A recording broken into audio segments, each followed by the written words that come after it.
دنیا میں ایک بار جلنے کی تکلیف ہوگی، جہنم میں بار بار جلایا جائے گا۔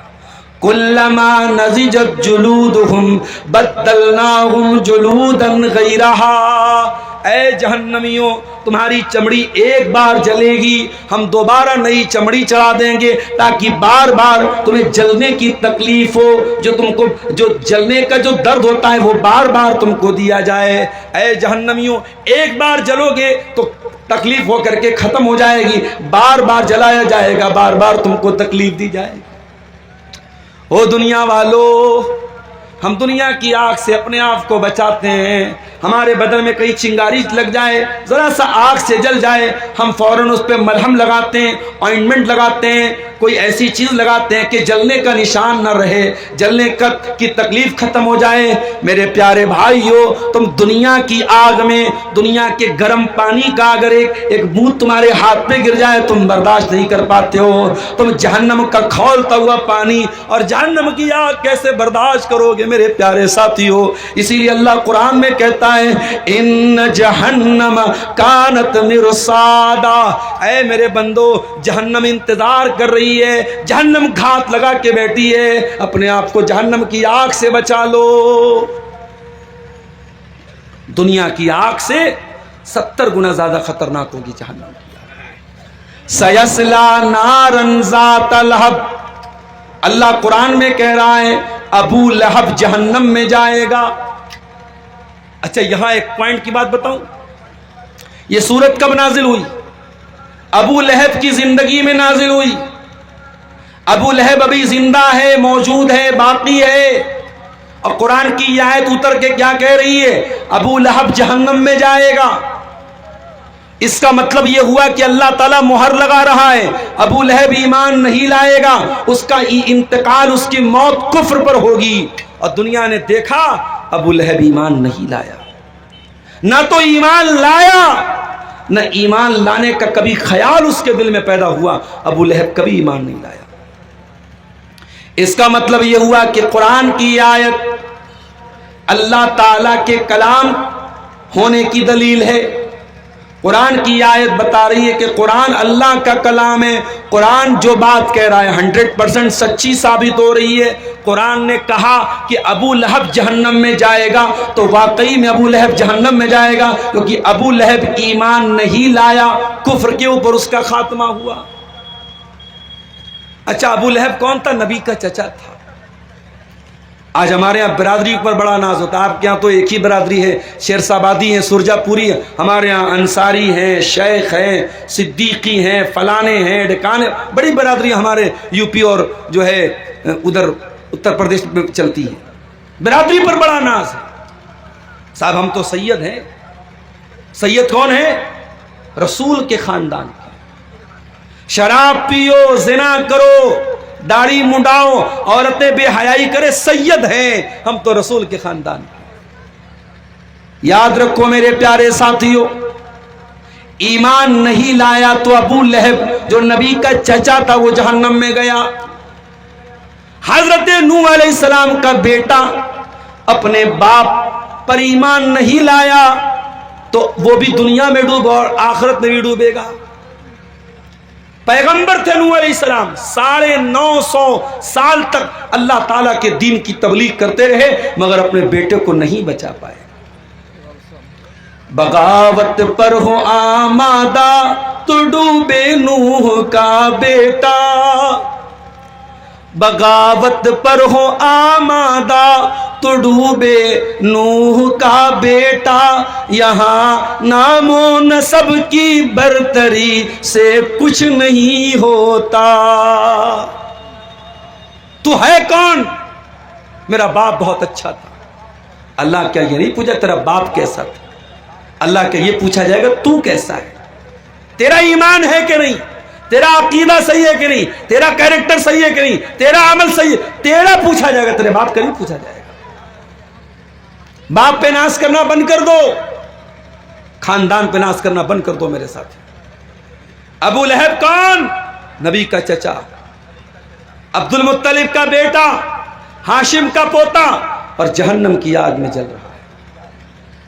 اسی لیے حضرت علی رضی اللہ تعالیٰ عنہ کہتے ہیں فلا تترک التقوى اتکالا علی النسب، انسان کی قیمت اس کے اخلاق سے ہوتی ہے۔ اے لوگو، تم حسب و نسب پر بھروسہ کر کے، خاندان پر بھروسہ کر کے، برادری پر بھروسہ کر کے اللہ سے ڈرنا نہ چھوڑنا، تقوی نہ چھوڑنا۔ فقد رفع الاسلام سلمان فارس، اسلام نے ایران کے رہنے والے، فارس کے رہنے والے سلمان فارسی کے مقام کو بڑھا دیا۔ وَوَضَعَ شریف النسب ابا لہب، اور ابو لہب جو بہت اونچے مرتبے والا تھا، اس کو اسلام نہ لانے کی وجہ سے جہنم کی آگ میں جانا پڑے گا۔ اللہ تعالیٰ کے حسب و نسب کی قیمت نہیں ہے میرے ساتھی، اللہ کی قیمت اخلاق کی، اللہ کی قیمت عقیدے کی، اللہ کی قیمت عمل کی۔ سیصلی نارا ذات لہب، ابو لہب جہنم کی آگ میں ڈالا جائے گا۔ اور بڑے غور سے سننا میرے بھائیو، وَامْرَأَتُهُ حَمَّالَةَ الْحَطَبِ، اور ابو لہب جب جہنم میں جائے گا تو اکیلا نہیں جائے گا، اپنی بیوی کے ساتھ جائے گا، اس کی بیوی بھی جہنم کی آگ میں جائے گی۔ پتہ یہ چلا اگر ابو لہب کریلا تھا تو اس کی بیوی نیم چڑھی تھی، کہتے نا ایک تو کریلا اوپر سے نیم چڑھا۔ اگر شوہر برا ہے تو کبھی کبھی بیوی نیک ہوتی ہے تو شوہر کو سدھار دیتی ہے، مگر یہاں ایک تو کریلا اوپر سے نیم چڑھا تھا، شوہر بھی گڑبڑ بیوی بھی گڑبڑ۔ اس لیے جب رشتہ طے کرنے جاؤ تو بہت سوچ سمجھ کے رشتہ طے کرو۔ میری پیاری ماں اور بہنوں، جب بہو دیکھنے جاؤ تو یہ مت دیکھو کہ خوبصورت کتنی ہے، یہ دیکھو دیندار کتنی ہے۔ اللہ کے پیارے نبی فرماتے ہیں تُنْكَحُ الْمَرْأَةُ لِأَرْبَعٍ لِمَالِهَا وَلِحَسَبِهَا وَلِجَمَالِهَا وَلِدِينِهَا۔ جب عورت کا نکاح ہوتا ہے، چار چیزیں عورت کے اندر دیکھی جاتی ہیں، مال دیکھا جاتا ہے، خوبصورتی دیکھی جاتی ہے، دینداری دیکھی جاتی ہے، خاندان دیکھا جاتا ہے۔ آپ نے فرمایا فَاظْفَرْ بِذَاتِ الدِّينِ، تم دیندار کو لے کے آ جاؤ، کامیاب ہو جاؤ۔ آج کیوں گھر بگڑ رہے ہیں؟ آج کیوں ساس بہو کا رشتہ خراب ہو رہا ہے؟ آج کیوں نندے اور بھابھی آپس میں لڑ رہی ہیں؟ آج کیوں دیورانی جیٹھانی کے جھگڑے چل رہے ہیں؟ کیونکہ ہم نے پیسہ تو دیکھا، ہم نے برادری تو دیکھی، ہم نے لمبا چوڑا جہیز تو دیکھا، ہم نے گھر مکان تو دیکھا، مگر ہم نے دینداری نہیں دیکھی۔ گھر میں عورت لاؤ تو دینداری دیکھ کے لاؤ میرے ساتھ۔ آج کل لو میرج کا بڑا معاملہ چل رہا ہے، لوگ پوچھتے بھی مولوی صاحب لو میرج کرنا کیسا ہے؟ میں صاف صاف جواب دیتا ہوں، اسلام میں لو میرج کا کوئی تصور نہیں ہے۔ اسلام میں لو میرج کا کوئی تصور نہیں، کوئی کانسیپٹ نہیں ہے۔ اسلام میں لو آفٹر میرج کا کانسیپٹ ہے، پہلے پیار کرو پھر شادی کرو۔ معاف کرنا، یہ اسلام کا کانسیپٹ نہیں ہے۔ شادی کر کے محبت کرو، یہ اسلام کا کانسیپٹ ہے۔ اور ہاں، اگر کسی کو کوئی لڑکی خوبصورت لگ ہی جائے تو اسلام نے طریقہ بتایا ہے۔ عورت اسلام کی نظر میں کوئی نوکرانی نہیں ہے، نوکرانی سے کوئی بھی مل سکتا ہے۔ عورت اسلام کی نظر میں مہارانی، نوکرانی سے ملنے کے لیے کوئی پروٹوکول نہیں ہے، نوکرانی سے ملنے کے لیے کوئی اجازت نہیں لینی پڑتی، مگر مہارانی سے ملنے کے لیے پرمیشن لینا پڑتا ہے، اجازت لینی پڑتی ہے، ٹائم لینا پڑتا ہے، اپائنٹمنٹ لینا پڑتا ہے۔ اسلام کہتا ہے عورت تو مہارانی ہے۔ اگر کوئی لڑکا تجھے حاصل کرنا چاہتا ہے، تجھے بیوی بنانا چاہتا ہے، تجھے لے کر کے وہ کورٹ میرج نہیں کر سکتا، تجھے لے کر کے وہ گھر سے بھاگ نہیں سکتا۔ اگر بھاگے گا تو زنا مانا جائے گا، کورٹ میرج کرے گا تو حرام مانا جائے گا۔ اے عورت، تو مہارانی ہے، اور مہارانی کو پانے کے لیے اس کے پی اے سے ملنا پڑتا ہے۔ اے عورت، اگر تجھ سے کسی کو شادی کرنا ہے تو تیرے باپ سے مل کر کے رشتہ بھیجنا پڑے گا، تیرے بھائی سے مل کر کے رشتہ بھیجنا پڑے گا، پراپر چینل سے آنا پڑے گا، بیک ڈور سے نہیں آنا پڑے گا۔ اس لیے اپنی بہنوں کو بھی ایک پیغام دیتا ہوں، اگر کوئی لڑکا آپ سے محبت کا اقرار کر رہا ہے، رات دن میسج کر کے آئی لو یو لکھ رہا ہے، ویڈیو کال پر آپ سے محبت کا اظہار کر رہا ہے, انسٹاگرام پر آپ سے محبت کا اظہار کر رہا ہے. میری بہنوں, تم دھوکے میں نہ آنا, تم اس کے دھوکے میں نہ آنا. وہ تم سے زنا کر کے تم کو جہنم میں لے کے جانا چاہتا ہے. ارے جو تم سے سچی محبت کرے گا وہ زنا کر کے جہنم میں لے کے نہیں جائے گا, وہ نکاح کر کے, وہ صحیح طریقے سے نکاح کر کے تم کو اپنی شریک حیات بنائے گا, اپنا لائف پارٹنر بنائے گا اور تم کو جنت میں لے کے جائے گا. اب یہ تم سوچ لو میری بہنوں کہ تمہیں اپنی زندگی میں ساتھی کیسا چاہیے. جنت میں لے کے جانے والا ہم سفر چاہیے یا جہنم میں لے کے جانے والا ساتھی چاہیے؟ اب تم طے کر لو تمہیں کیا کرنا ہے. ابو لہب برباد ہوا اور اس کی بربادی کے پیچھے اس کی یہ بیوی کا بھی رول تھا. اگر اس کو بیوی کیسے ملتی, حضرت آسیہ کے جیسی بیوی ملتی, تو شاید ابو لہب کا انجام اتنا برا نہ ہو. آسیہ کون تھی؟ فرعون کی بیوی تھی. فرعون کون تھا؟ بہت بڑا ظالم تھا, بچوں کا قاتل تھا, مگر اس کی بیوی ایمان لے آئی.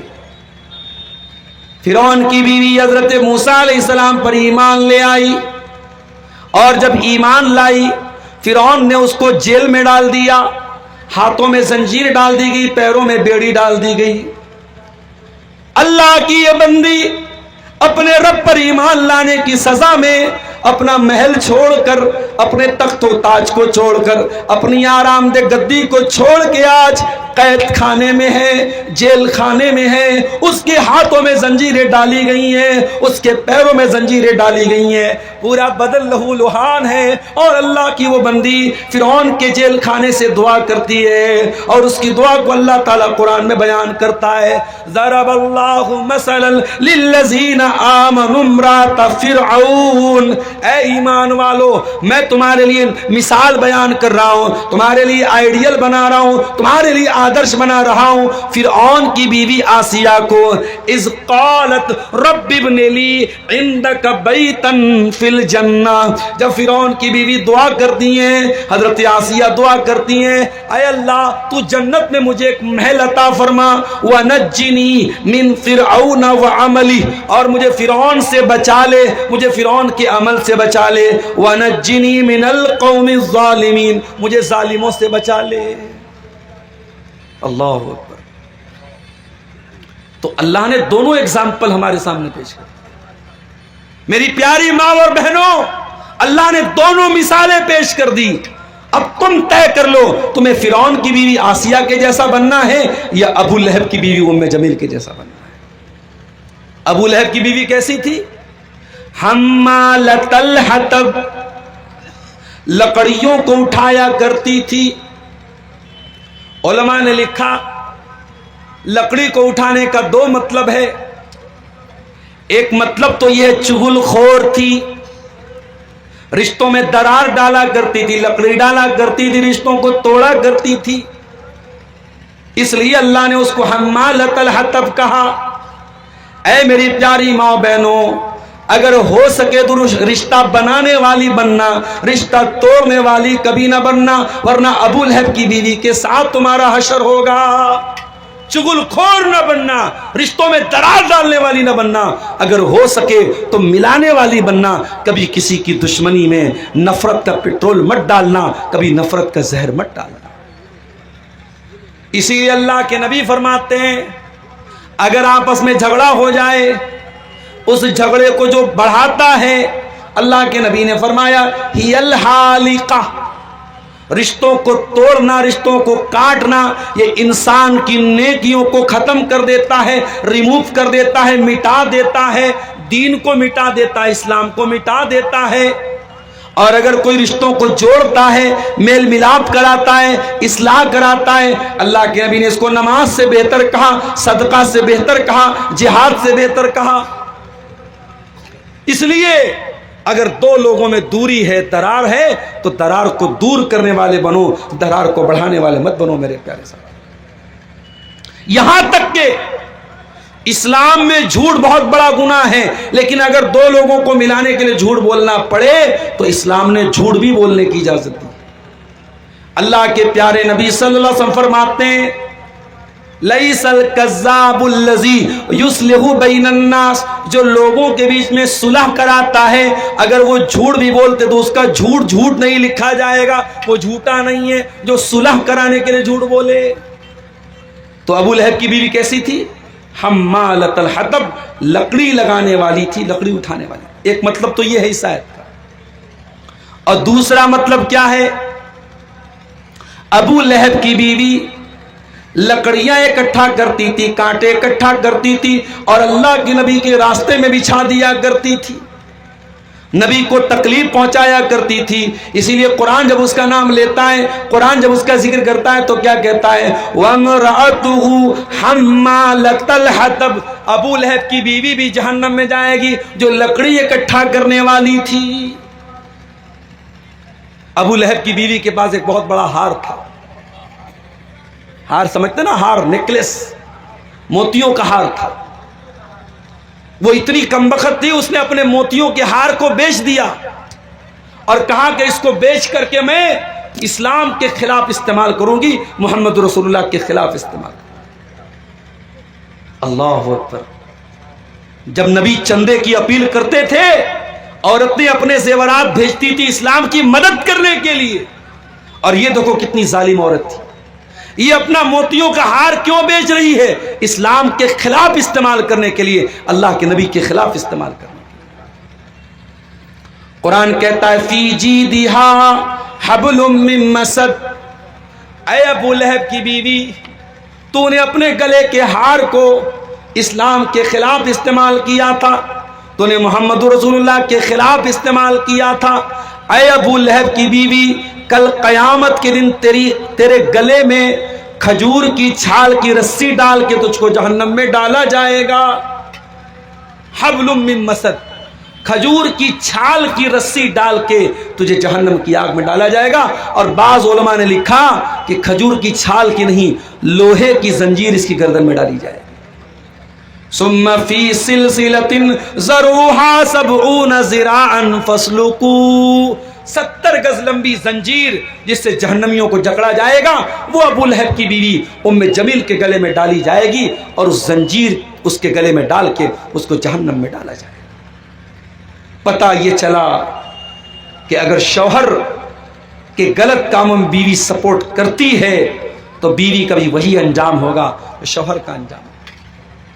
اس لیے خبردار، کبھی غلط کام میں کسی کا سپورٹ مت کرو، اگر ہو سکے تو اچھے کاموں میں سپورٹ کرو، اور نہیں کر سکتے تو کم سے کم برائی میں سپورٹ مت کرو۔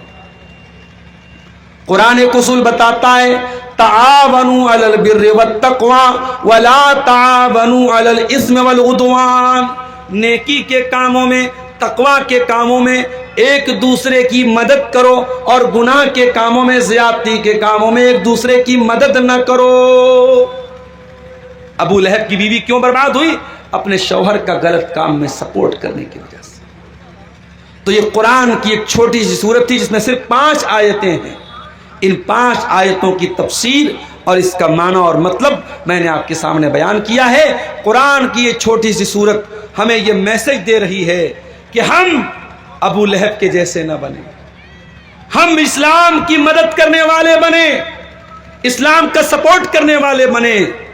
قیامت کی صبح تک جب تک قرآن پڑھا جاتا رہے گا، تبت یدا ابی لہب بھی پڑھی جائے گی، اور یہ سورت دنیا کو یہ پیغام دے گی کہ اے دنیا والو، اگر ہو سکے تو تم ابو بکر کے ساتھ کھڑے ہونا، عمر فاروق کے ساتھ کھڑے ہونا، عثمان غنی کے ساتھ کھڑے ہونا، تم ابو لہب کے ساتھ کھڑے مت ہونا۔ اسلام کے خلاف اپنی انرجی کو استعمال مت کرنا، اسلام کے خلاف اپنی طاقت کو استعمال مت کرنا۔ میرے پیارے ساتھیوں، ابھی جب میں پٹنہ سے آ رہا تھا، آپ کے بیچ میں 5-6 کلومیٹر پہلے ایک جگہ میلہ لگا ہوا تھا، ہمارے کوئی غیر مسلم بھائیوں کا میلہ تھا، ان کا مندر بھی وہاں تھا، مندر کے پاس میلہ لگا ہوا تھا۔ میں نے دیکھا بڑا جام لگا ہوا ہے، تو میں نے کسی سے پوچھا بھائی کیا معاملہ ہے؟ کسی نے کہا کوئی لڑکا کسی لڑکی کو لے کے بھاگ گیا ہے۔ تو یہ لڑکا لڑکی کو جو لے کے بھاگتا ہے، ہم کبھی کبھی سیمانچل کے کچھ جلسوں میں بھی یہ سچویشن ہم دیکھتے ہیں کہ صاحب جلسوں میں بھی کبھی کبھی شور اٹھتا ہے، کیا ہوا؟ کوئی لڑکا کسی لڑکی کو لے کے بھاگ گیا۔ تو مجھے ایسا لگتا ہے کہ کہیں نہ کہیں جو کلچر ہمارے غیر مسلم بھائیوں کا ہے، ان کے یہاں میلے ٹھیلے کا جو کلچر ہے وہ کلچر ہمارے یہاں جلسوں میں بھی ایک میلے ٹھیلے کا ماحول بنا لیا جاتا ہے. ان کے یہاں بھی لڑکے لڑکیاں سب بازار میں گھوم رہے, ہمارے یہاں بھی جلسوں میں بازاروں میں گھومتے رہتے ہیں, اور یہ جو معاملات ان کے یہاں ہوتے وہ ہمارے یہاں بھی ہوتے ہیں. میرے ان پر حملہ کرنے والا ہے. حل انتم مصدقیہ, تو کیا تم میری بات کا ستیاپن کر لو گے؟ کیا تم میری بات کو سچ مانو گے؟ کیا تم میری بات کی تصدیق کرو گے؟ سارے لوگوں نے بیک زبان کہا ہاں اے محمد, ہم آپ کی بات کو سچ مان لیں گے, کیونکہ آج تک ہم نے آپ کو جھوٹ بولتے ہوئے نہیں دیکھا ہے. ما جربناک الا صدقا, ہم نے جب بھی آپ کو دیکھا آپ کو سچ بولتے ہوئے دیکھا, کبھی جھوٹ بولتے ہوئے نہیں دیکھا. اس لیے اگر آپ یہ بولیں گے ایک لشکر حملہ کرنے والا ہے, ہمیں کوئی ڈاؤٹ نہیں ہوگا, کوئی سندے نہیں ہوگا, ہم فوراً مان لیں گے. آپ نے فرمایا اے میرے خاندان کے لوگوں, اے میرے دادا کی اولاد, اے میرے پردادا کی اولاد, اے بنی ہاشم, اے بنی عبد مناف, اے بنی عبد المطلب, کان کھول کر کے سن لو, میں اللہ کا آخری نبی ہوں, میں اللہ کا انتم سندیشتہ ہوں, لاسٹ میسنجر ہوں, آخری نبی ہوں, لا الہ الا اللہ کا پیغام لے کے آیا ہوں. یہ کلمہ اپنی زبان سے نکال دو, ایک اللہ کی عبادت کا اقرار کر دو, میں گارنٹی لیتا ہوں تم کامیاب ہو جاؤ. اے میرے خاندان کے لوگوں, لا الہ الا اللہ پڑھ دو, تم کامیاب ہو جاؤ گے. وَتَمْلِكُ الْعَرَبَ وَالْعَجَمَ, اور عرب و عجم کے مالک بن جاؤ گے. اور اگر تم میرے اوپر ایمان نہیں لائے, میں بہت بڑے عذاب کی سے تم کو ڈرانے آیا ہوں, بہت بڑا عذاب تم پر آنے والا ہے. نبی نے اپنا میسج دے دیا, اپنا سندیش دے دیا. لوگوں نے چپ چاپ سن لیا, لوگ جانے لگے.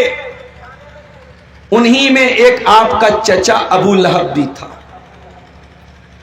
اس نے کہا تبن لک یا محمد, اے محمد تیرے لیے بربادی ہو. الہٰذا جمعتنا, کیا تو نے ہم کو اس لیے یہاں بلایا تھا؟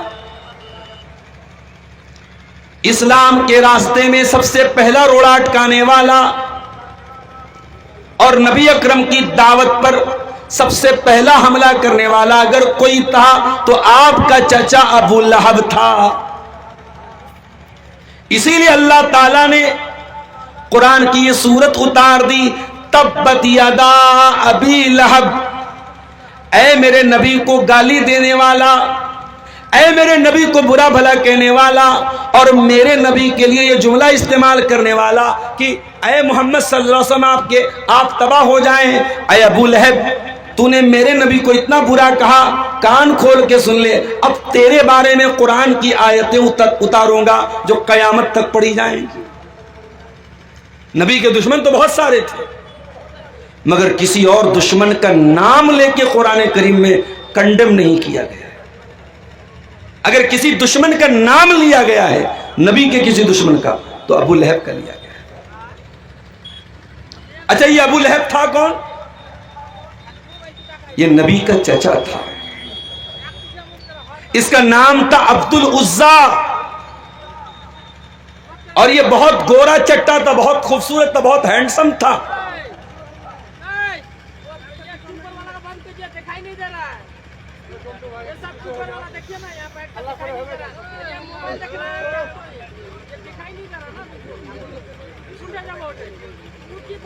نیچا کر دو بھائی, نیچا کر دو, کہے ڈسٹرب ہو رہا ہے. اسٹینڈ نیچا کر دو, نیچے کر دو.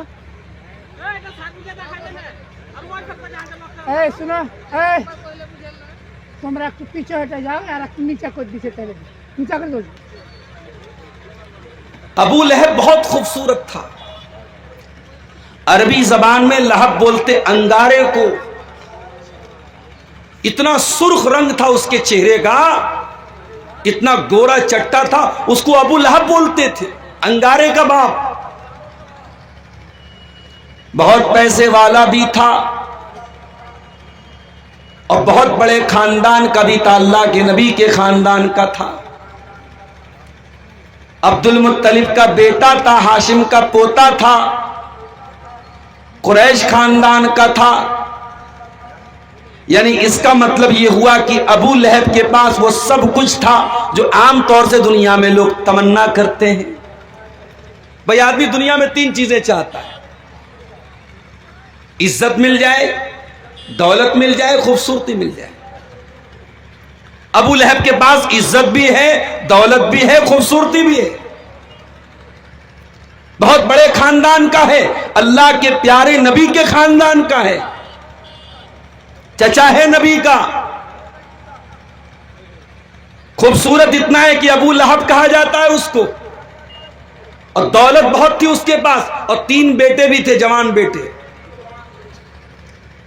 لیکن اس کی زندگی کا ایک ہی مقصد تھا، اللہ کے پیارے نبی کو تکلیف پہنچانا۔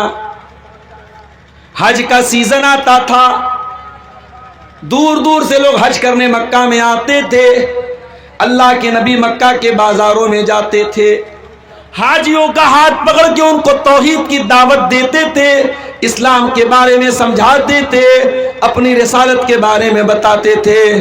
جب اللہ کے نبی لوگوں کا ہاتھ پکڑ پکڑ کے اسلام کے بارے میں سمجھاتے تھے، پیچھے پیچھے آپ کا چچا ابو لہب آتا تھا اور کہتا تھا اس کی بات نہ سننا، انہو صابی، یہ تو صابی ہے، یہ تو بے دین ہے، یہ تو پاگل ہے، یہ تو شاعر ہے، اے لوگوں میرے بھتیجے کی بات مت سننا۔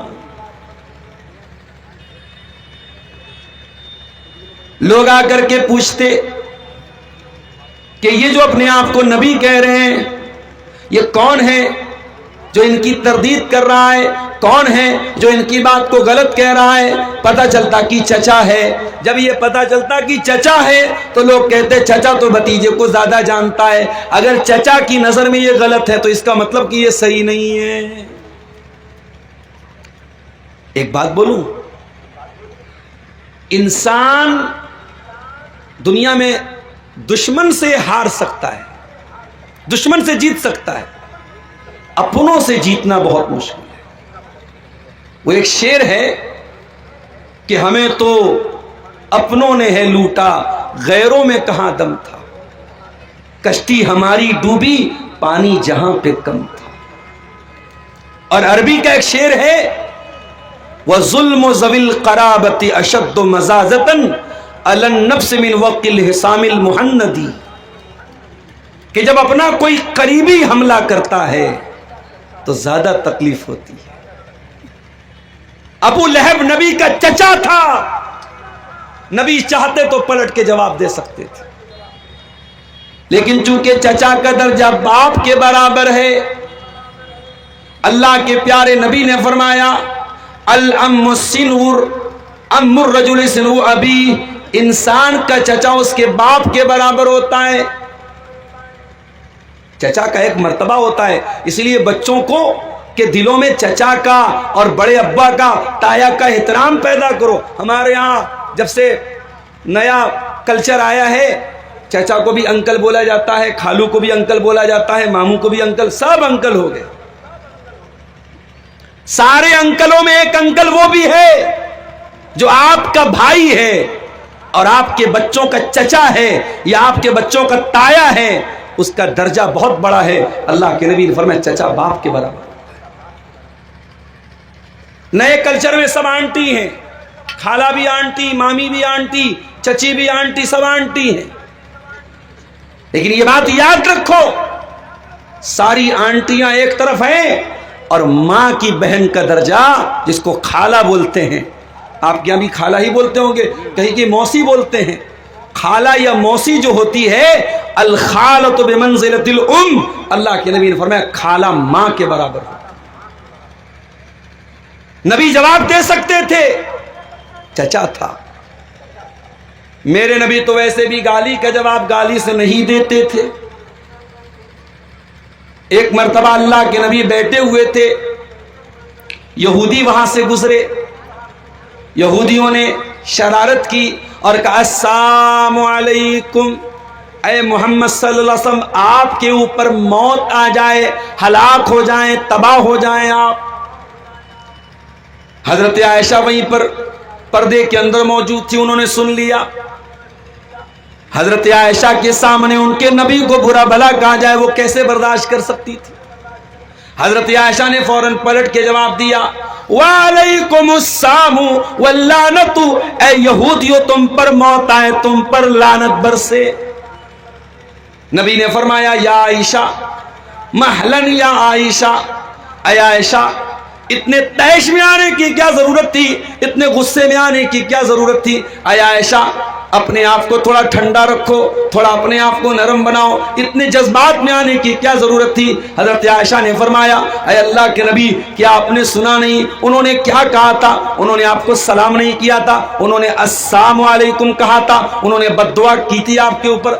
آپ نے فرمایا، اے عائشہ میں نے سنا تھا اور میں نے جواب بھی دے دیا تھا، جب انہوں نے السلام علیکم کہا تھا تو میں نے وعلیکم کہا تھا۔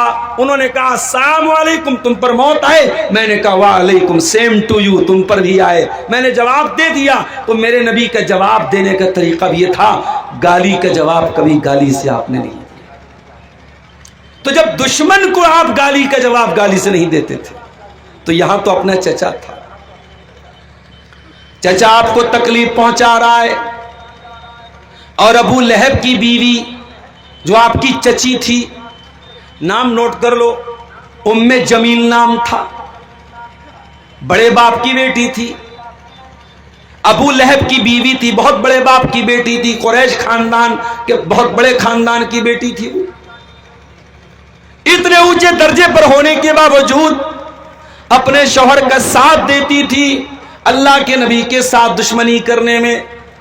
جب اللہ کے نبی قرآن سناتے تھے، جب اللہ کے نبی دین کی باتیں کرتے تھے تو یہ اتنی کم بخت تھی، اتنی ظالم تھی، یہ کہتی تھی مزممن عصینا ودینہ قلینا، اے اپنے آپ کو محمد کہنے والے، ہم تجھے محمد نہیں مانتے، ہم تجھے مزمم مانتے ہیں۔ اللہ کے نبی کا نام محمد تھا صلی اللہ علیہ وسلم۔ محمد مطلب جس کی پرشنسا کی جائے، جس کی تعریف کی جائے۔ اسی لیے ہمارے ہندو بھائیوں کی کتابوں میں بھی ہمارے نبی کا نام نراشنس آیا ہے۔ نراشنس مطلب وہ نر جس کی پرشنسا کی جائے۔ تو اللہ کے نبی کا نام ایسا تھا کہ نام ہی سے تعریف جھلکتی تھی۔ تو یہ کمبخت جو تھی یہ نبی کا نام نہیں لیتی تھی، محمد نہیں کہتی تھی، مزمم کہتی تھی۔ محمد مطلب جس کی تعریف کی جائے، اور مزمم مطلب جس کی برائی کی جائے، وہ نبی کو مزمم کہتی تھی۔ یہ دونوں میاں بیوی نبی کی دشمنی کرتے تھے، اسلام کی دشمنی کرتے تھے، نبی کو تکلیفیں پہنچاتے تھے۔ اللہ کے نبی چچا کا رشتہ کا لحاظ کرتے تھے، اور اللہ کے نبی کبھی پلٹ کے جواب بھی نہیں دیتے تھے۔ پتہ یہ چلا جب اپنا کوئی رشتہ دار تکلیف پہنچائے اور رشتے میں وہ بڑا ہو تو رشتے کا لحاظ رکھا جائے، نظر انداز کر دیا جائے۔ اگر کسی کا باپ اپنی اولاد کے ساتھ ناانصافی کرے، بیٹا صبر سے کام لے۔ باپ اگر ناانصافی کرے گا اللہ کیا پکڑا جائے گا۔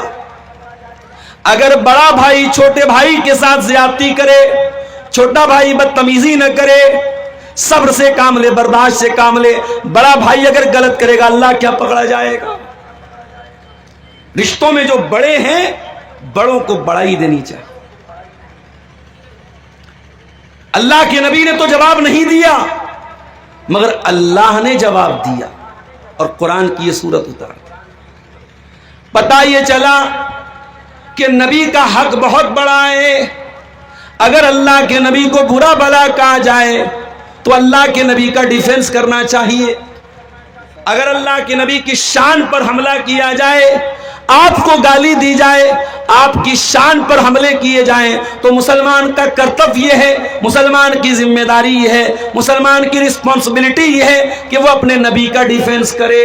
بغیرت ہے وہ مسلمان، بے حیا ہے وہ مسلمان جس کے سامنے اس کے نبی کو گالی دی جائے اور گالی دینے والوں کو جا کر کے وہ استقبال کرے۔ اسی ملک میں دیکھیے آپ، سوشل میڈیا پر آپ کو ایسے لوگ بھی ملیں گے ایک وہ عورت آج کل بڑا وہ چل رہی ہے، کون الہی کر کے اس کا نام ہے، بڑی مردود ہے وہ عورت، کھلے عام اسلام کے دشمنوں سے گلے مل کر کے باتیں کرتی ہے۔ ایک کوئی فیض خان صاحب ہیں، وہ بھی اسلام کے دشمنوں کی سپورٹ میں اور اسلام کے خلاف باتیں کرتے رہتے ہیں، اور میڈیا ایسے لوگوں کو بڑا کوریج دیتا ہے۔ آج کے دور کا میڈیا، ہمارے ملک کا میڈیا، آپ اسلام کو 4 گالی دے دیجئے، اللہ کے نبی کے بارے میں کچھ برا بھلا کہہ دیجئے، جنت کا مذاق اڑا دیجئے، جہنم کا مذاق اڑا دیجئے، میڈیا آپ کو کوریج دے گا۔ یہ بات یاد رکھو میرے بھائیو، نبی کی شان سب سے بڑی ہے۔ اگر نبی کی شان پر حملہ ہو تو آپ کا خون کھول جانا چاہیے، آپ کے جذبات بھڑک جانے چاہیے۔ میں آپ سے یہ نہیں کہتا آپ قانون اپنے ہاتھ میں لے لیں، آپ کوئی ایسا کام کرے جو قانون کے خلاف ہو، قطعاً نہیں، لیکن ہاں نبی کا کوئی برا بھلا کہا جائے اور آپ کو کوئی فرق نہ پڑے، آپ کے ماتھے پر کوئی بل نہ آئے، اس کا مطلب کہ ایمان کی غیرت آپ کے اندر سے نکل رہی ہے میرے ساتھ۔ اللہ کے نبی کا مقام بہت بڑا ہے۔ جب نبی کے اوپر حملہ کیا گیا، نبی کو برا بھلا کہا گیا، اللہ نے قرآن میں اپنے نبی کا ڈیفنس کیا۔ نبی کو اللہ تعالیٰ نے 4 بیٹیاں دی، اور بیٹے جو ہوئے سب بچپن میں انتقال کر گئے۔ ابراہیم پیدا ہوئے بچپن میں انتقال کر گئے، قاسم پیدا ہوئے بچپن میں انتقال کر گئے، عبداللہ پیدا ہوئے بچپن میں انتقال کر گئے۔ لوگوں نے کہا ارے یہ نبی، ان کی تو نسل ہی آگے نہیں بڑھے گی، ان کی تو کوئی اولاد ہی نہیں ہے، ان کا تو کوئی بیٹا ہی نہیں ہے، یہ تو دم کٹے ہوئے ہیں۔ لوگوں نے نبی کو دم کٹا ہوا کہا، ان کی تو دم کٹی ہے، ان کا کوئی بیٹا نہیں ہے۔ اللہ نے قرآن میں سورہ کوثر نازل کر دی، اِنَّا أَعْطَيْنَاكَ الْكَوْثَرَ، اے نبی ہم نے آپ کو کوثر عطا کیا ہے، ہم نے آپ کو بہت زیادہ بھلائی عطا کی ہے، بہت زیادہ برکت عطا کی ہے، بہت زیادہ خیر عطا کیا ہے۔ فَصَلِّ لِرَبِّكَ وَانْحَرْ، اے نبی آپ اپنے رب کے لیے نماز پڑھیے اور اپنے رب کے لیے قربانی کیجئے۔ إِنَّ شَانِئَكَ هُوَ الْأَبْتَرُ، اے نبی آپ دم کٹے نہیں ہیں، آپ کی نسل ختم ہونے والی نہیں ہے، آپ کے دشمن کی نسل ختم ہونے والی ہے۔ نبی کی نسل کہاں ختم ہے؟ قیامت کی صبح تک، جب تک دنیا میں ایک بھی مسلمان موجود ہے، اشہد ان لا الہ الا اللہ کے ساتھ ساتھ آسمان میں اشہد ان محمد رسول اللہ کی آواز بھی گونجتی رہے۔ نبی کا نام جب تک مسلمان موجود ہے لیا جاتا رہے گا۔ میرے پیارے ساتھیوں، جب تک یہ دھرتی ہے، جب تک یہ آکاش ہے، جب تک یہ چاند ہے، جب تک یہ ستارے ہیں، وَرَفَعْنَا لَكَ ذِكْرَكَ، اے نبی ہم نے آپ کے ذکر کو بلند کر دیا، ہم نے آپ کی شان کو بلند کر دیا، نبی کا نام لیا جاتا رہے گا۔ آج کروڑوں مسلمان نبی پر جان چھڑکتے ہیں، آج ابو لہب کو کوئی نہیں جانتا، ابو جہل کو کوئی نہیں مانتا، آج اسلام کے دشمنوں کا کوئی نام لینے والا نہیں، لیکن میرے نبی پر جان چھڑکنے والے کروڑوں کی تعداد ہے۔ تو اللہ نے اپنے نبی کا ڈیفنس کیا۔ ابو لہب اپنے ہاتھوں سے پتھر مارا کرتا تھا اللہ کے نبی کو، اللہ نے فرمایا تبت یدا ابی لہب وتب، اے میرے نبی پر پتھر مارنے والے ابو لہب، تیرے دونوں ہاتھ ٹوٹ جائیں، تیرے دونوں ہاتھ برباد ہو جائیں جن ہاتھوں سے تو میرے نبی کو تکلیف پہنچایا کرتا تھا۔ اچھا ابو لہب کا نام عبد العزیٰ تھا، لیکن اللہ نے اوریجنل نام بیان نہیں کیا، ابو لہب بیان کیا۔ ایسا کیوں کیا اللہ نے؟ یہ بتانے کے لیے کہ ابو لہب کا نام ابو لہب اس لیے پڑا کیونکہ بہت خوبصورت تھا، لیکن اے لوگوں ابو لہب کو اللہ تعالی جہنم کی آگ میں ڈالے گا اور جہنم کی آگ کا انگارہ بن جائے گا، حقیقت میں وہ ابو لہب بن جائے گا، انگارے کا باپ بن جائے گا۔ نام اس کا کچھ اور تھا، عبد العزیٰ نام تھا، مگر قرآن میں اللہ نے اس کا اوریجنل نام نہیں لیا، جو ڈپلیکیٹ نام تھا، جو سر نیم تھا، جس نام سے وہ مشہور تھا، وہی نام اللہ تعالیٰ نے قرآن میں۔ اس کے بعد فرمایا ما اغنا عنہ مالہ وما کسب، نہ تو ابو لہب کا مال اس کے کام آیا، نہ اس کی کمائی اس کے کام آئی۔ بہت پیسے والا تھا، لیکن نہ قبر میں اللہ کے عذاب سے اس کا پیسہ اس کو بچائے گا، نہ قیامت کے دن اللہ کے عذاب سے اس کا مال اس کو بچائے گا۔ اے رتنی والو، مال کماؤ منع نہیں کرتا، پیسہ کماؤ میں منع نہیں کرتا، مگر یاد رکھو اگر تم نے یہ پیسہ مسجدوں میں خرچ نہیں کیا، مدرسوں میں خرچ نہیں کیا، یتیموں پر خرچ نہیں کیا، غریبوں پر خرچ نہیں کیا، یہ پیسہ کل آخرت میں تمہارے کوئی کام نہیں آئے گا۔ مرو گے سب بال بچوں کے لیے چھوڑ کے جاؤ، 2 گز زمین ملے گی، اس سے زیادہ کچھ نہیں ملے گا، اور قبر میں منکر نکیر آئیں گے تو نوٹوں کی گڈی نہیں دے پاؤ گے، خالی ہاتھ دنیا سے جاؤ۔ قیامت کے دن اللہ تعالی جن بندوں کا نام اعمال بائیں ہاتھ میں دے گا، جو فیل ہو جائیں گے، جو ناکام ہو جائیں گے، قرآن کہتا ہے جب بائیں ہاتھ میں نام اعمال ملے گا تو کیا کہیں گے؟ وَأَمَّا مَنْ أُوتِيَ كِتَابَهُ بِشِمَالِهِ، جس کا نام اعمال بائیں ہاتھ میں دیا جائے گا وہ کہے گا یا لیتنی لم اوت کتابیہ ولم ادری ما حسابیہ، اے کاش میری کتاب مجھ کو نہ دی گئی ہوتی، کاش میں اپنا حساب و کتاب نہ جانتا۔ یا لیتہا کانت القاضیہ، اے کاش دنیا میں جو موت آئی تھی اسی موت پر میرا کام تمام ہو گیا ہوتا۔ ما اغنا عنی مالیا، میرا مال میرے کسی کام نہیں آیا۔ قیامت کے دن آپ کا مال آپ کے کوئی کام نہیں آئے گا۔ ابو لہب کا مال اس کے کوئی کام نہیں آیا۔ وما کسب، اور اس کی کمائی اس کے کوئی کام نہیں۔ کمائی سے کیا مراد ہے؟ علماء نے لکھا کمائی سے مراد بیٹے ہیں، اس کے بیٹے بھی اس کے کوئی کام نہیں آئے۔ 3 بیٹے تھے اس کے، ایک کا نام عتبہ، ایک کا نام عتیبہ، ایک کا نام معتب۔ عتبہ، عتیبہ، معتب، 3 بیٹے تھے ابو لہب کے، اور ان میں سے 2 بیٹے اللہ کے نبی کے داماد تھے، رشتہ طے ہوا تھا، شادی ہوئی تھی، ابھی رخصتی نہیں ہوئی تھی۔ اللہ کے نبی کی مجلی بیٹی رقیہ اور مجلی سے چھوٹی ام کلثوم، ان دونوں لڑکیوں کا نکاح طے ہوا تھا ابو لہب کے 2 بیٹوں سے، عتبہ سے، عتیبہ سے۔ مگر جب قرآن کی یہ صورت اتر گئی تبت یدا ابی لہب، ابو لہب نے اپنے بیٹوں سے کہا طلاق دے دو، طلاق دے دیا ان دونوں نے، ابھی رخصتی نہیں ہوئی تھی، طلاق ہو گئی۔ اب بعد میں جو عتبہ تھا وہ تو ایمان لے آیا، وہ صحابی ہو گئے عتبہ، اور جو عتیبہ تھا وہ نبی کا دشمن تھا، اپنے باپ کا ساتھ دیتا تھا۔ ایک مرتبہ اس نے اللہ کے نبی کے منہ پر آ کے تھوک دیا، اللہ کے نبی نے بد دعا کی، اے اللہ تو اپنے کتوں میں سے کوئی کتا اس کے اوپر مسلط کر دے۔ نبی نے بد دعا کی، اللہم سلط علیہ کلبا من کلابک، اے اللہ تو ابو لہب کے اس بیٹے کے اوپر اپنے کتوں میں سے کوئی کتا مسلط کر دے۔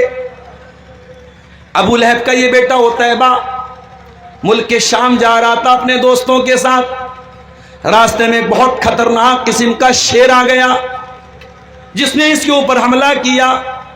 اس کے دوستوں کی آنکھوں کے سامنے اس شیر نے اس کو چیر پھاڑ کے مار دیا، ختم کر دیا۔ اس کے دوستوں کی ہمت بھی نہیں ہوئی کہ اپنے دوست کو جا کے بچا سکے۔ نبی کی بد دعا کا یہ اثر تھا، اللہ تعالیٰ نے شیر کو بھیجا اور شیر چیر پھاڑ کے اس کو کھا گیا، ختم کر دیا۔ تو 2 بیٹے اس کے ایمان لائے تھے، عتبہ اور معتب، اور عتیبہ ایمان نہیں لایا تھا۔ اور ابو لہب مرا کیسے تھا؟ اس کو چرم روگ ہو گیا تھا، ایک بہت خطرناک بیماری ہوتی تھی اسکن کی، پورے بدن میں پھوڑے نکل جاتے تھے، اس کو عدسہ بولتے تھے۔ اس کو عدسہ کی بیماری ہو گئی، اور جیسے کورونا میں ہم نے دیکھا کہ باپ کو کورونا ہوا ہے اور بیٹے اپنے باپ کی لاش کو چھونے کو تیار نہیں۔ ہمارے بنارس میں گنگا گھاٹ پہ غیر مسلم آتے تھے، اپنے باپ کی لاش چھوڑ کے چلے جاتے تھے۔ کتنے مسلمانوں نے ان غیر مسلموں کی آگ کو جا کر کے چیتا دی اور اس کو جلایا۔ آج کورونا میں ہم وہ جو حالات دیکھ رہے تھے، ابو لہب کے ساتھ وہی حالات ہیں۔ ابو لہب کا انتقال ہوا، کوئی بیٹا چھونے کو تیار نہیں باپ کو، بدبو آ رہی تھی بہت خطرناک اس کی باڈی سے۔ بڑی مشکل سے زمین میں گڈھا کھود کے اس کی لاش کو پھینکا گیا. یہ انجام دنیا میں ہوا اور آخرت میں اس سے برا انجام ہونے والا ہے. تبت یدا ابی لہب و تب، ابو لہب کے دونوں ہاتھ ٹوٹ گئے، ابو لہب برباد ہو گیا. ما اغنا عنہ مالہ وما کسب، نہ اس کا مال اس کے کام آیا، نہ اس کی کمائی اس کے کام آئی، نہ اس کے بچے اس کے کام آئے. سیصلی نارا ذات لہب، اور یہ ابو لہب ان قریب یہ جہنم میں جائے گا، جہنم کی آگ میں جائے گا، ذات لہب جو بھڑکنے والی ہے. اچھا آگ کا تو کام ہی ہے بھڑکنا. ابھی آپ لوگوں نے نیوز دیکھی سعودی عرب کی، حیدرآباد کے کچھ زائرین ایک بس میں جا رہے تھے، شاید مکہ سے مدینہ جا رہے تھے وہ، اور بس جا کر کے ایک ایسی گاڑی سے جا کر کے ٹکرا گئی جس میں ڈیزل بھرا ہوا تھا، اور آن دا اسپاٹ بس کے سارے مسافرین کا انتقال ہو گیا. سب جل کے مر گئے کیونکہ ڈیزل تھا سامنے والے. جب گاڑی لڑی ہے، ڈیزل جو ہے خطرناک ہوتا ہے، آگ لگی، سب جل کے مر گئے. جب گاڑی لڑی ہے، ڈرائیور کودا تھا، اور ڈرائیور کے سے سٹا ہوا ڈرائیور کے بغل میں ایک لڑکا جس کا نام سلمان تھا. ڈرائیور نے اس سے بھی کہا تم بھی کود جاؤ، وہ بھی کود گیا، صرف وہی ایک لڑکا بچا، باقی سب لوگ مر گئے اس حادثے میں. اور عمرہ پر جانے کے پہلے اسی سفر میں حیدرآباد کی ایک پوری فیملی جس میں 20 لوگ تھے، ان لوگوں نے ایئرپورٹ پر پورے پریوار کے ساتھ فوٹو لیا تھا. آج سوشل میڈیا پر وہ فوٹو وائرل ہو رہا ہے. جانے کے پہلے فوٹو لیا تھا، اس میں چھوٹے چھوٹے بچے بھی تھے، عورتیں بھی تھیں، بوڑھے بھی تھے، جوان بھی تھے، 20-25 لوگ تھے پورے پریوار کے. پورا خاندان جل کے مر گیا. کیا بھروسہ ہے زندگانی کا، آدمی بلبلا ہے پانی کا. ایک حادثہ ہوتا ہے، انسان دنیا سے چلا جاتا ہے، صرف اس کی یادیں رہ جاتی ہیں، اس کی فوٹو رہ جاتے ہیں. اس کا فیس بک اکاؤنٹ ہے، آج کوئی چلانے والا نہیں. اس کا بینک اکاؤنٹ ہے، آج اس کو کوئی اور استعمال کر رہا ہے، اس کی چیزوں کو کوئی اور استعمال کر رہا ہے. یہ حقیقت ہے میرے پیارے ساتھیو.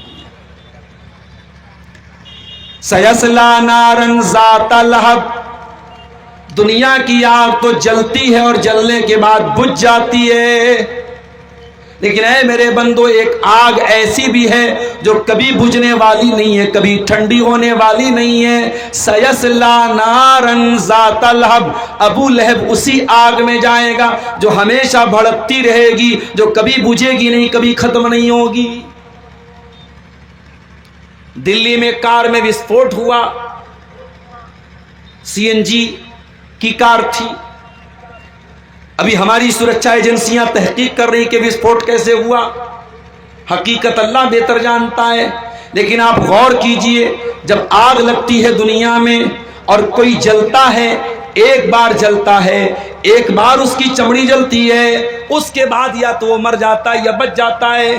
جلنے کی تکلیف ایک بار ہوتی ہے، مگر جہنم کی آگ دنیا کی آگ سے زیادہ خطرناک ہوگی. وہ CNG کی آگ نہیں ہوگی، وہ ڈیزل کی آگ نہیں ہوگی. فرمایا یا ایھا الذین آمنوا قوا انفسکم واہلیکم نارا، اے ایمان والو بچاؤ اپنے آپ کو اور اپنے گھر والوں کو اس آگ سے جس کا ایندھن انسان اور پتھر ہوں گے، جو CNG سے نہیں جلے گی، جو ڈیزل سے نہیں جلے گی، جو LPG سے نہیں جلے گی، جو پیٹرول سے نہیں جلے گی، جو انسانوں سے جلے گی، جو پتھروں سے جلے گی.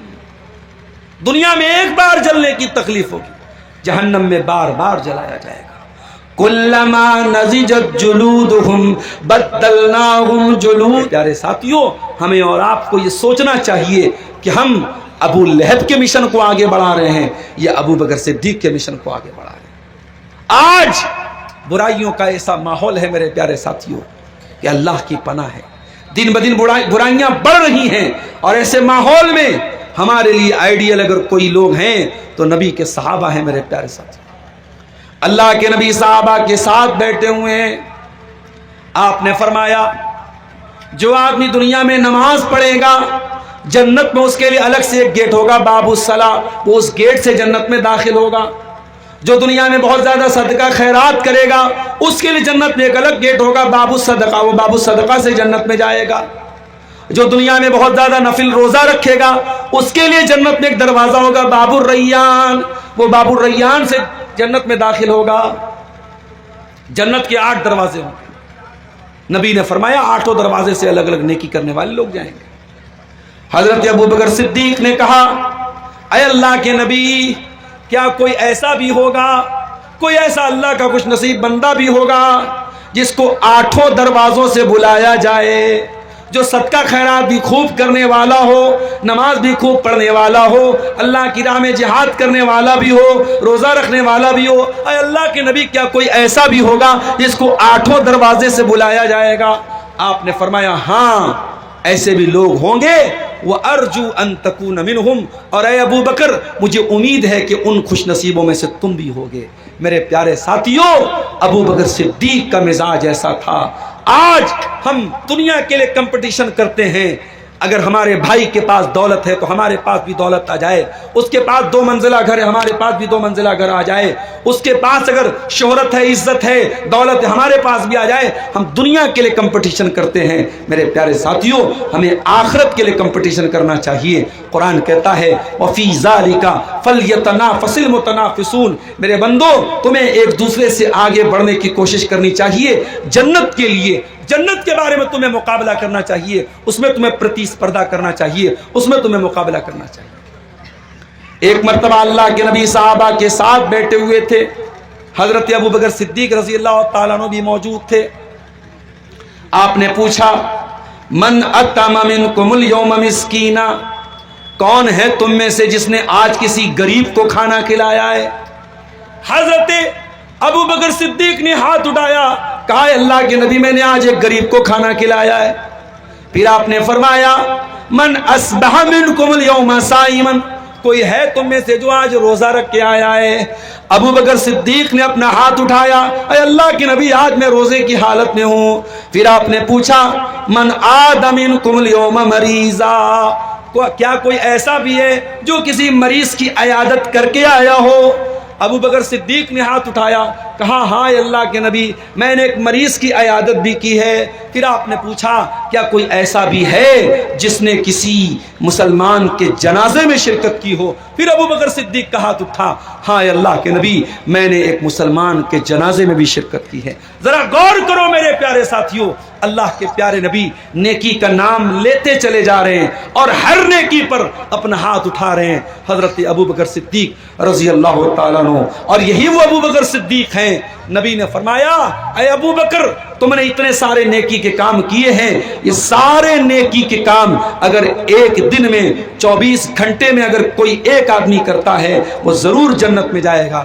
میرے پیارے ساتھیوں، یہ ابوبکر صدیق ہیں۔ میں ابوبکر صدیق کا نام اس لیے لے رہا ہوں، میں دونوں ایگزامپل آپ کے سامنے پیش کر رہا ہوں، ایک نبی کا چاہنے والا، ایک نبی سے دشمنی کرنے والا۔ ایک ابوبکر جو زندگی میں بھی نبی کے ساتھ تھے اور انتقال بھی نبی کے ساتھ انتقال کے بعد بھی وہیں پہ دفن ہیں اور قیامت کے دن نبی کے ساتھ رہیں گے۔ اور ایک ابو لہب ہے جو دنیا میں ذلیل ہو کر کے کتے کی موت مرا اور آخرت میں بھی جہنم کی آگ میں ڈالا جائے گا۔ میرے پیارے ساتھیوں، اب ہمیں اور آپ کو طے کرنا ہے ہمیں کون سا کردار اپنانا ہے، ہمیں کون سا کیریکٹر اپنانا ہے۔ ہمیں ابوبکر صدیق والا کیریکٹر اپنانا ہے یا ابو لہب والا کیریکٹر اپنانا ہے؟ اور ہماری ماں بہنوں کو بھی طے کرنا چاہیے کہ انہیں حضرت مریم کا کیریکٹر اپنانا ہے، حضرت آسیہ کا اپنانا ہے یا جمیل کا اپنانا ہے، فرعون کی بیوی کا اپنانا ہے۔ اور میرے پیارے ساتھیوں، سورہ تبت یدا ابی لہب کی مختصر سی تفسیر آپ کے سامنے اس امید کے ساتھ میں نے پیش کی ہے کہ ہم اس قرآن کریم کی چھوٹی سی صورت جو ہمیں یاد ہے اس پر ہم غور کریں گے اور اس سے جو نصیحتیں ہمیں ملتی ہے اس پر انشاءاللہ ہم عمل کریں گے۔ ہم رب العالمین سے دعا کرتے ہیں الہ العالمین تو ہمیں قرآن کریم کی صورت پر عمل کرنے کی توفیق عطا فرما۔ الہ العالمین ہمیں تو ابوبکر صدیق کے کردار کو اپنانے کی توفیق عطا فرما اور ابو لہب کے کردار سے ہمیں بچنے کی توفیق عطا فرما۔ پروردگار جس مدرسے کے لیے آج کا یہ پروگرام ہوا ہے، اس مدرسے سے جو بچے پڑھیں انہیں دین کا سچا خادم بنا دے۔ الہ العالمین ہمیں سے جو بیمار ہیں ان کو شفائے کاملہ عاجلہ عطا فرما، جو روزی روٹی سے پریشان ہیں اے اللہ ان کے کاروبار میں برکت نصیب فرما۔ اے اللہ بہار میں الیکشن ہو گئے، سرکار بن گئی، اب تو ہمیں ہمارے اس اسٹیٹ کی حکومت کو تو توفیق دے کہ وہ امن اور چین اور انسانیت کے ساتھ لوگوں پر حکومت کرے اور انصاف کے تقاضوں پر عمل کرے اور کسی بھی طریقے کا کوئی ظلم و ستم لوگوں پر نہ ہو۔ پروردگار عالم ہمارے جان و مال کی، ہمارے عزت و آبرو کی حفاظت فرما، جب تک تو دنیا میں زندہ رکھ، اسلام پر زندہ رکھ اور ہمارا خاتمہ ایمان پر ہو، آمین۔ وآخر دعوانا ان الحمد للہ رب العالمین، والسلام علیکم ورحمۃ اللہ وبرکاتہ۔